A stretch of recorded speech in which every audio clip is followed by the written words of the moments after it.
Bueno, ya creo que me conocen mucho. Soy el doctor Enrique Loaiza, dermatólogo del Hospital Luis Bernaza y profesor tanto de la Universidad de Guayaquil como de la Universidad Católica. Y trabajamos en el Centro Médico IRRED, un instituto que conglomera no solamente a estas tres especialidades, reumatología, hematología, endocrinología y dermatología, sino a muchas más. Para empezar nuestra conferencia vamos a dialogar a través de un caso. Esta es una paciente femenina de 24 años con úlceras en la porción distal de las piernas, tratada con corticoterapia sin éxito. ¿Sí? Observamos entonces que el paciente tiene en la cara interna de las piernas, sobre todo, estas úlceras ensacabocados, rodeadas de un halo violáceo, y que muchas de ellas van curando dejando cicatrices blanquecinas estrelladas. ¿Sí? Observamos no solamente en la cara interna, sino también en la cara externa, con este halo eritematoso, ¿sí? Y cierta dilatación de vasos telangiectasias en la periferia. Miren cómo no solamente observamos esta úlcera, sino esta cicatriz, esta fase ya cicatricial con este aspecto blanquecino. Con la dermatoscopía, una técnica que usamos mucho los dermatólogos para evaluar sobre todo lesiones melanocíticas, pero que nos ha servido también para enfocarnos en lesiones no melanocíticas, las enfermedades inflamatorias también, observamos esta dilatación de vasos, esta telangiectasia. Y aquí vamos a tratar de hacer un poquito más participativo, recordando que la participación es anónima, así que les invito, no hay problema, sé que hay algunos estudiantes de medicina, entonces no hay ningún problema en equivocarnos. Y sobre todo, básicamente no es una prueba, sino saber qué es lo que pensamos que debería ser el siguiente paso. ¿Cuál sería el siguiente paso? Incrementar dosis del corticoide. Vamos a abrir la votación. ¿Sí? ¿Sí? Entonces, vamos a dar unos minutitos hasta lograr por lo menos un 30-50% de votación. Entonces, ¿cuál sería el siguiente paso? Incrementar la dosis del corticoide, pero ya sabemos que tenía una corticoterapia este paciente, pruebas de laboratorios para investigar algo de vasculitis, pruebas de laboratorios para investigar causas, perdón, aquí falta causas no, de trombosis, realizar una biopsia o interconsulta con el reumatólogo, con José Martínez, podría ser, que es muy bueno. Muy bien, tenemos un 28. Yo creo que podemos completar el minuto. ¿Sí? Y por favor participen.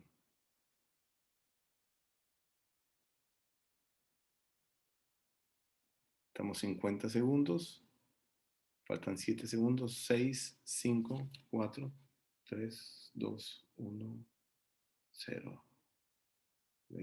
Votaron unos cuantos más. Ya nadie más votó. Listo, finalizamos. Entonces, vamos a compartir resultados. No sé si me confirman si a través del chat y si alguien lo lee por mí para no salirme de la presentación, si se ven los resultados. Sí, se ven los resultados, Enrique. El 53% fue Sí, la exacto, sí. fue la más votada, ¿no? Exactamente. Pruebas de laboratorios para investigar causas de trombosis es otra buena oportunidad y para investigar vasculitis también. ¿Sí? Alguien por ahí también, una persona, sugiere subir la dosis del corticoide. Estoy un poco triste porque la parte del reumatólogo quedó... Bueno. Reumatólogo, sí, no. Bueno. Esperemos que cambie ahora. Tranquilo, tranquilo. Somos los hematólogos al principio. Vamos ganando. Mi sugerencia como diagnóstico, como siguiente paso sería realizar una biopsia cutánea y vamos a justificar por qué. Es útil tomar una biopsia de una vasculopatía livedoide clínicamente muy típica, porque uno podría cuestionar no hacer la biopsia porque de pronto dices esto es una vasculopatía livedoide, o porque dices esto es una vasculitis, a las vasculitis de pronto no las vamos a biopsiar. ¿Sí? Entonces, primero que nada, hablando, y eso es lo que vamos a hablar, a dejar claro esta noche, ¿no? Nosotros los dermatólogos, muchos los que tenemos formación dermatopatológica y nos interesa el tema de las vasculitis, normalmente cuando nos referimos de una forma amplia a las vasculitis, decimos vasculopatías en general, porque sabemos que esa vasculopatía bien puede ser por un proceso inflamatorio dirigida contra el vaso, es decir, una vasculitis, o bien puede ser por otra causa donde no hay una inflamación dirigida esencialmente contra el vaso. Entonces se vuelve una vasculopatía. La vasculopatía livedoide, el motivo de la conferencia del día de hoy, es una vasculopatía trombótica, ¿sí? No es un proceso inflamatorio dirigido contra el vaso. Pero curiosamente en la histología e inclusive la clínica puede confundirse a veces con la poliarteritis nodosa. No vamos a alargar mucho el concepto porque hemos dialogado con José, que hace mucha vasculitis, que nos alarga el concepto de la poliarteritis nodosa sistémica y la poliarteritis nodosa cutánea. Sin embargo, aquí tenemos una de las revisiones que hicimos como una tesis de uno de los dermatólogos graduados en el Hospital Bernaza. Trabajamos para poder diferenciar algo que en sus inicios nos da mucho problema, diferenciar la vasculopatía livedoide de una poliarteritis nodosa cutánea, que no es solamente un hecho de este trabajo, sino hay algunas publicaciones al respecto, tienen muchas cosas en común. Aquí observamos nosotros cómo una poliarteritis nodosa cutánea puede tener características clínicas histológicas similares a aquellos que encontramos en la vasculopatía livedoide, donde encontramos, nos damos cuenta en esta biopsia, en esta clínica, ¿sí? En esta clínica, lesiones semejantes a las que mostramos, y en esta biopsia observamos que en la profundidad hay una vasculitis de vaso de mediano calibre, ¿sí? Que se supone que es arterial, por consiguiente sería compatible con una poliarteritis nodosa, pero que adicionalmente en la superficie tiene cambios que vamos a ver más adelante compatibles con una vasculopatía livedoide. Es decir, la importancia de no solamente tomar una biopsia, sino una biopsia profunda, porque si yo solamente tomo la biopsia en la parte superficial, en un segmento de epidermis y dermis superficial, solamente encontraría este cambio y no voy a encontrar la vasculitis de vaso de mediano calibre que encontraría en el panículo adiposo. La biopsia que nosotros hacemos normalmente en dermatología es la biopsia con protocolo de vasculitis, que incluye epidermis, dermis superficial media y profunda e hipodermis, y adicionalmente sacamos un segmento importante de panículo adiposo para poder investigar si en realidad existe o no existe una vasculitis de mediano calibre. Entonces, y adicionalmente es importante distinguir una poliarteritis nodosa, que es una vasculitis de mediano calibre arterial, de una tromboflebitis superficial, que sería una vasculitis de mediano calibre venosa, ¿sí? Aquí observamos rápidamente cómo se organiza la irrigación de la piel. Vasos de mediano calibre musculares encontramos solamente en el panículo adiposo. Luego hay un plexo vascular superficial, un plexo vascular profundo y uno superficial, y vasos comunicantes. Estos vasos de aquí, los de pequeño calibre, no tienen una túnica muscular organizada, por consiguiente, a través de la pared de ellos puede existir diapédesis. Y como hay diapédesis, cuando hay un proceso inflamatorio cualquiera, como una picada de insecto, nosotros podemos ver células alrededor del vaso, y eso no va a significar una vasculitis. Si yo veo células en la pared de un vaso de mediano calibre, yo tengo una vasculitis. Para hablar de vasculitis, ojo, no de vasculopatía libre, de vasculitis, yo tengo que tener otros argumentos adicionalmente a un proceso inflamatorio importante alrededor del vaso. Básicamente, necrosis de la pared del vaso, y muchas veces lo que nos ayuda es la cariorrexis de células inflamatorias, las más evidentes, los leucocitos, con la conocida leucocitoclasia, que debe estar en la proximidad del vaso. Si yo encuentro neutrófilos y leucocitoclasia en la dermis, no cerca del vaso, yo puedo tener un síndrome importante conocido como el síndrome de Sweet, ¿sí? Que tiene muchos neutrófilos, pero no son dirigidos contra la pared del vaso. Aquí observamos una vez más la arteria de mediano calibre, la vena de mediano calibre y las arteriolas, que son las arterias y vénulas, las venas de pequeño calibre que no tienen una túnica muscular organizada, ¿sí? Observamos aquí este paciente, esta biopsia, que se corresponde con una vasculitis de vaso de mediano calibre con una túnica muscular. Esto podría ser compatible, ya sea con una poliarteritis nodosa, sea sistémica o cutánea, o una tromboflebitis superficial. Para eso es importante observar la túnica muscular, cómo está organizada, ¿sí? Entonces, Chen, por ejemplo, hizo una revisión en el 2010 y observó que muchos pacientes eran diagnosticadas como poliarteritis nodosa cutánea porque se confundían las venas con las arterias, ¿sí? Y la importancia entonces, la tromboflebitis superficial, descartar tromboflebitis superficial en los pacientes con estos cuadros parecidos a una poliarteritis nodosa cutánea. La vasculopatía livedoide, ¿es una vasculitis o es una pseudovasculitis? Hace poco tiempo estuvimos discutiendo en el servicio de dermatología y reumatología sobre un caso, un paciente que tenía diagnóstico de una vasculitis, pero la biopsia había sido tomada del centro de una úlcera.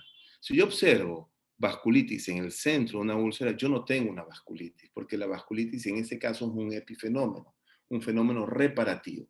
Para yo tener un diagnóstico de vasculitis, yo tengo que tener una vasculitis alejada de una úlcera. De otra forma, esa vasculitis muchas veces es una pseudovasculitis, que nos gusta como diagnóstico, ¿sí? Acá tenemos un diferencial de la atrofia blanca y de la éstasis y las características histológicas, pero lo más importante que estábamos hablando es de la pseudovasculitis. Estas son algunas causas de alteraciones en la pared del vaso donde no existe un fenómeno inflamatorio dirigido contra la pared del vaso, ¿sí? Donde podemos, por ejemplo, tener como ejemplo el escorbuto, ¿sí? La púrpura solar o la púrpura senil, que es esta típica extravasación de eritrocitos posterior a un trauma, eso es una pseudovasculitis. Por acá debe estar también las púrpuras trombocitopénicas idiopáticas, son fenómenos de pseudovasculitis. No hay un proceso inflamatorio dirigido contra el vaso. La misma endocarditis infectiva y la vasculitis séptica es una vasculopatía séptica, es una pseudovasculitis. Y dentro de las trombosis tenemos al síndrome de antifosfolípidos, tenemos a la trombocitopénica trombótica, la vasculopatía livedoide y otras más como causas de trombosis en este grupo de pseudovasculitis clasificada por Andrew Carson en este interesante paper de histopathology. Cuando nosotros vamos a investigar una vasculopatía livedoide hay que investigar síndromes de hipercoagulabilidad y eso se lo dejo al experto, a Brenner, por eso está invitado el día de hoy. Sí. Todas las cicatrices atróficas de color blanco son vasculopatía livedoide. A los que hemos visto vasculopatías livedoide y hacemos dermatología, no nos parece raro el término de atrofia blanca. Y era muy frecuente, inclusive en la antigüedad, utilizar más el término de atrofia blanca de Milán, o atrofia blanche de Milán, como diagnóstico en vez de vasculopatía livedoide. Y de hecho, el término era atrofia blanca o vasculitis livedoide. El término de vasculitis livedoide poco a poco ha ido migrando a un término mucho más adecuado, como hemos conversado, que es la vasculopatía livedoide. Atrofia blanca con vasculopatía livedoide versus atrofia blanca sin vasculopatía livedoide. Es decir, nosotros podemos tener una atrofia blanca, cicatrices atróficas, y podemos tener la vasculopatía livedoide asociada a atrofia blanca, pero también hay que diferenciar de vasculitis, que es otro fenómeno diferente. Esto es un paciente con una úlcera de éstasis y con cicatrices blanquecinas atróficas. Esto no es. Sin embargo, observamos proliferación vascular superficial en un fenómeno que podría recordar una angiomatosis reactiva que puede caracterizar a la vasculopatía livedoide. Pero aquí no hay trombos ni intraluminales ni en la pared del vaso. Esto es una cicatriz atrófica en un paciente con una úlcera de éstasis. Entonces, un diferencial importante de atrofia blanca asociada a insuficiencia venosa versus atrofia blanca asociada a vasculopatía livedoide. En la vasculopatía livedoide, como observamos en nuestro caso, puede estar en malleolo interno y externo y se puede extender a todo el dorso del pie, mientras en la asociada a insuficiencia venosa está principalmente en el malleolo interno. La historia, la cicatriz atrófica es posterior a una úlcera y en el caso de la atrofia blanca, asociada a vasculopatía livedoide puede estar antes, durante o después de una úlcera. La morfología, una cicatriz atrófica blanca con megacapilares, lo mismo más livedo reticularis que puede asociarse a una vasculopatía livedoide. Las coagulopatías son ocasionales en insuficiencia venosa y más del 50% de los pacientes se alcanza a identificar una vasculopatía, una coagulopatía en un paciente con vasculopatía livedoide, asociaciones, varices y lipodermatosclerosis, y acá primaria y la secundaria. El manejo vamos a dejarlo para más adelante. Otras causas de atrofia blanca, no de vasculopatía livedoide, las encontramos acá, ¿sí? Síndrome de Sneddon, criogulinemia, enfermedad de Go, que es una vasculitis de los pacientes con lupus, hematológicas, este grupo de enfermedades, enfermedades del tejido conectivo como lupus, esclerodermia, y otras como efectos de láser, piedema venoso, efectos facticios o reacciones colaterales terapéuticas. Características clínicas y histológicas, que creo que esto es lo más importante para tratar el día de hoy, ¿sí? Pueden ser cambios tempranos, completamente desarrollados y tardíos. ¿Sí? En los cambios tempranos podemos tener un infiltrado linfocítico perivascular escaso, no muy específico, ¿sí? La presencia de fibrina dentro de la pared y de un trombo de fibrina dentro del lumen de las vénulas en la dermis superficial.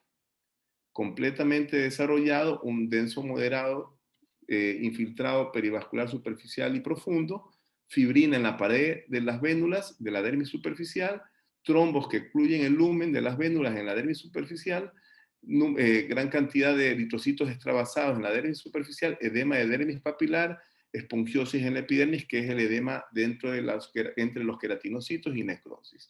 Y tardíamente ya encontramos cambios reparativos, infiltrado linfocítico escaso, esclerosis de la dermis superficial, eso ya es un proceso cicatricial, que sería básicamente lo que encontraríamos en la atrofia blanca, telangiectasias numerosas y adelgazamiento de la epidermis.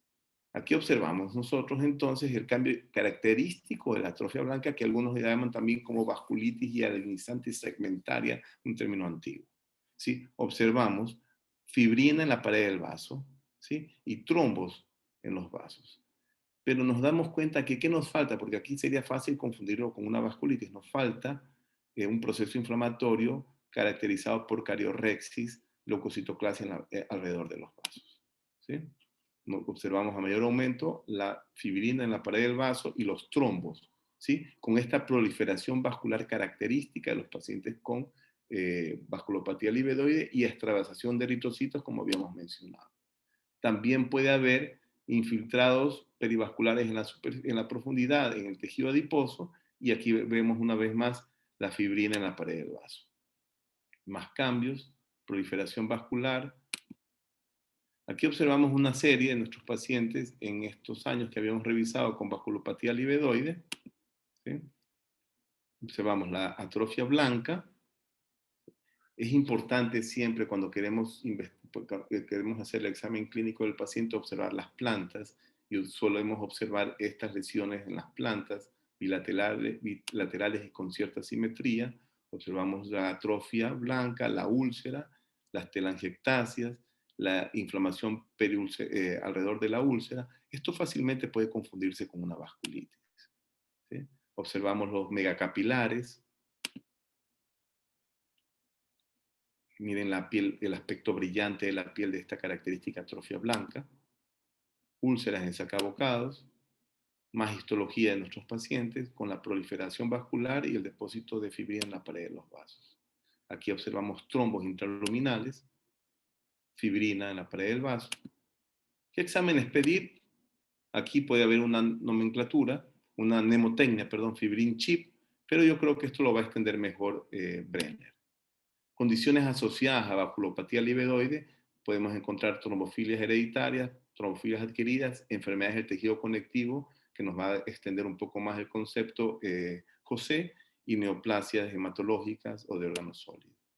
Pruebas que pueden ser observadas, ¿sí? Muchos que tienen que ver con fenómenos de coagulación y fenómenos reumatológicos. Algo de lo que encontramos en nuestra serie, ¿sí? Proteína C y proteína S alterado. Esto es lo que se sugiere investigar en los pacientes con vasculopatía livedoide, pero lo vamos a ver más adelante. El manejo debe ser sobre todo guiado al fenómeno que se logre investigar, es decir, la causa más importante que sea un problema de la coagulación. Uno de los tratamientos que parecía alentador, pero vamos a dialogar un poquito más alrededor de esto, que era el Rivaroxaban, donde se evaluaba como marcador de mejoría el dolor, la mejoría del dolor. Para concluir, para llevar, hay que investigar histológicamente vasculopatía para descartar vasculitis. No todas las cicatrices atróficas son atrofia blanca. Debemos familiarizarnos con los mecanismos de coagulación y anticoagulación y de hacer un manejo multidisciplinario con el hematólogo en mayúsculas y con el reumatólogo también. Muchísimas gracias y por efectos del tiempo vamos a continuar entonces con la presentación del doctor José Martínez, reumatólogo del Hospital Luis Vernaza y del Centro Médico de Especialidades IRRED. Bienvenido, José. Gracias, Enrique, muy linda charla. La verdad que a veces el tiempo queda corto para todo, pero bastante bien resumido y explicado. Bueno, yo voy a compartir mi charla. Como